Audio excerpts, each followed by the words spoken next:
So this is why Ray is your slot guy and not James Washington, even though James Washington is a much better receiver. Well, again, I mean, I think that you know, to me, you should get your best players on the field. That's what I say. Best three receivers should be out there. I mean, Ray does nothing for me. He does nothing for me as a receiver. And as a returner, he makes too many bad decisions for me to think that he's the guy you want back there. For some reason, they like him, they play him. But to me, you find a way to get James Washington in so you have your best receivers out there.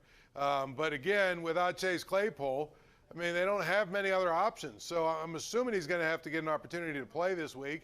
The funny thing is, with the weather the way that it's going to be, and it might be a rainy, nasty day a little bit, it could be a day where they run the ball a lot more anyway, so it might not matter. Do you think that they're trending in the direction of maybe using more tight ends the rest of the way out? Maybe Eric Ebron's role will expand. Gentry, Freiermuth will be maybe their go-to guys outside of Najee Harris? Well, I mean, Freiermuth should be their, Freiermuth should be their go-to guy now. Because the one thing it's going to happen, if you throw him the ball, he's going to catch it. And it's amazing. That seems like a very simple thing to say, but we've seen it with Deontay Johnson over time. We've seen it with Claypool. We've seen it with Ebron. You throw them the ball, and they don't always catch it. But Freiermuth, if you throw him the ball, he catches it. And I think that is a very underrated thing to say about a guy. It doesn't have to be a spectacular catch.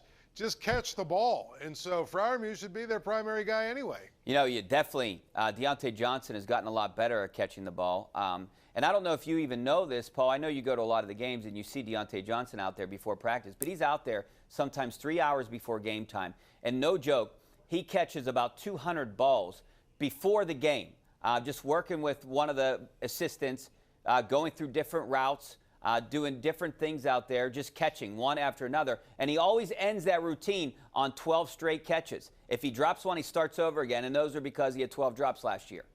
But the guy, he's always the last one off the field, too. His work ethic is off the charts. Yeah, right. It's shown because he's caught the ball a lot better this year.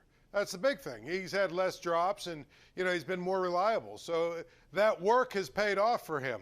Ebron's got to do a similar thing, but I get the impression that he's not that invested in it. So he'll continue to drop passes, and then he'll catch one, and act like that means he's supposed to play play as many plays as he could play just because he made one catch.